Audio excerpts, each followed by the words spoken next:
Ireland weathered the early storm, grew into the game, and were comfortable winners against England in the end on the opening weekend of the Six Nations Championship. Hello, amateurs, and welcome back to the Six Nations series. And I've got loads of special guests for you this year. So hit subscribe down below to make sure you don't miss out on any of that great content. Now, myself and Dave Slemon did a big deep dive on the Ireland-England game at the weekend, and we will link it up there. Go and check that one out. Loads of insight, tactical, technical, emotional, everything about it. A cracking game. Best game of the weekend, I think. So go and see what we thought about it there. But today, I am going to be looking at what I think the Ireland team will be to face Scotland this coming Sunday. A few squad updates. In come Thomas Ahern. There was a bit of noise. The initial squad announcement that he wasn't involved. The big second row, and also Shane Bolton is in this week as well, having a bit of treatment for leg injuries, I think. Finlay Bealham and Mac Hansen, but there's no indication that they won't be available this week. Still missing Ty Furlong and Big Joe McCarthy. Not yet ready to return, although it does sound likely that they'll be back before the end of the tournament. Last week's game, what I was looking for from Ireland was some ferocity. I mean, that's pretty much a given, really, isn't it? I don't think I've ever seen an Ireland team not be ferocious, and they certainly were at the weekend. And then I also thought they would kick to compete a fair bit, but they really didn't. They kicked to find grass a lot more often, and with some good success as well, especially on Murley's wing. So their kicking strategy was slightly different to what we expected, but I think they may kick to compete a little bit more this coming weekend. Overall, that fixture at the weekend, the performance, they got put under a lot of pressure early, and they weathered that storm, and they came through, and they stayed confident, and they stayed compact and stayed together. So I think that's really good growth for a team to go through something like that and come out the other end flying, which they really were with about 10 minutes to go. So when you're in that kind of situation as a coach, like, what do you think? Are there any good reasons to change the team? Because I think everybody performed, or certainly the vast majority of players performed to a very decent level.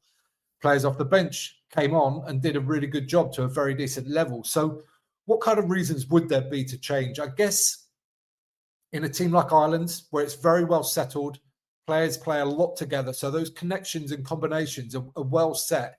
Some of the reasons to change what you do might be just to keep things fresh.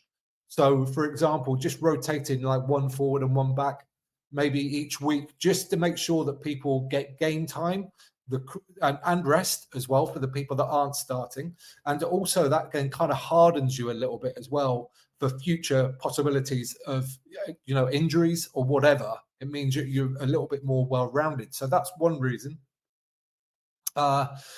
And then the other reason is that you have got Dan Sheehan, who was on the bench last week and was absolutely ridiculously outstanding. And you should probably get him on the pitch and have him on there for as long as you possibly can. Feel so sorry for Ronan Kelleher, who's a fantastic player. But Dan Sheehan was so good off the bench that you can't ignore it. It's so sort of remarkable. So he comes into my team for Ireland this weekend, just outstanding. And I'm also going to do that little sort of, it's a rotation because Conan came on. I thought Baird had a very solid game, a couple of good moments when he did the typical Baird thing, was careering up the right wing. But Conan was so good when he came on. He's an outstanding player, certainly deserves to be starting international rugby. So I think that's where you keep the team a little bit fresh and keep people on their toes a little bit maybe as well. Into the backs. But before we click on that, the big question mark, I think for a lot of people, Prendergast has got some criticism amongst supporters, I think, more than anybody. All the pundits that I've listened to and have spoken about it said, yeah, he made a couple of errors, and it's unquestionable that that's the case. But generally, he ran the game pretty well. Like, he did throw some incredible passes. He had some nice running movements. He kicked that clutch penalty when Ireland really needed it, although obviously he missed a couple early as well. So what do you do then? Crowley came on and was obviously outstanding. He was really good when he came on, but, he was really good before that anyway. He's a very good player.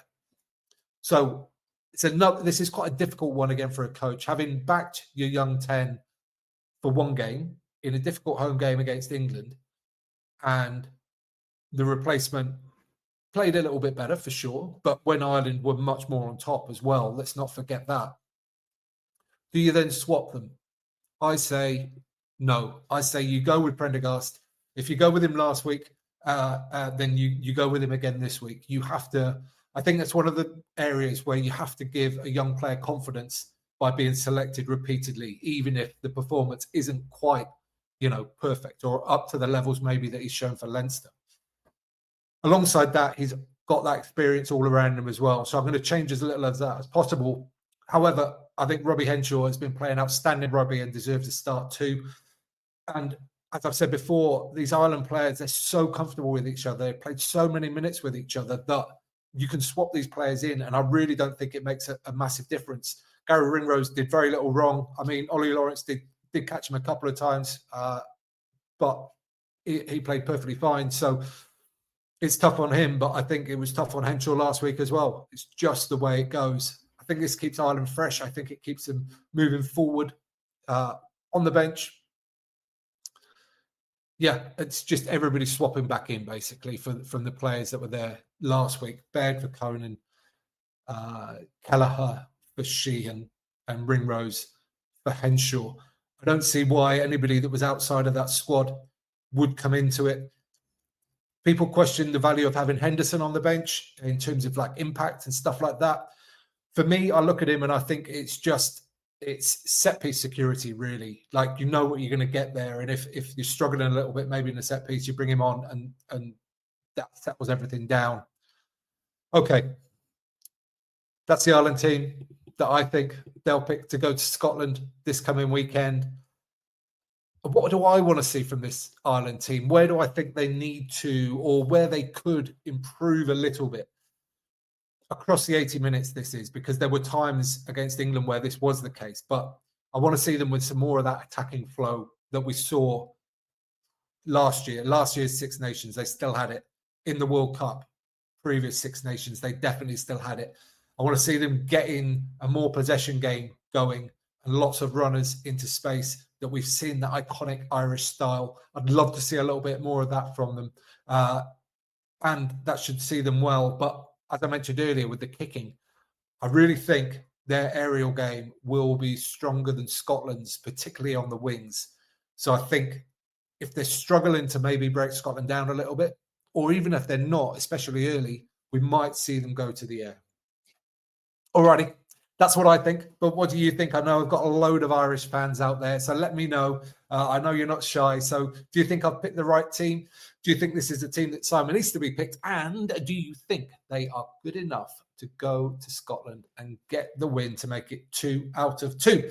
Let me know in the comments down below, and I'll join you there for a friendly conversation. Give this video a thumbs up while you're down there if you don't mind, and you can subscribe there. You can watch that one next, and do not forget to get out and play.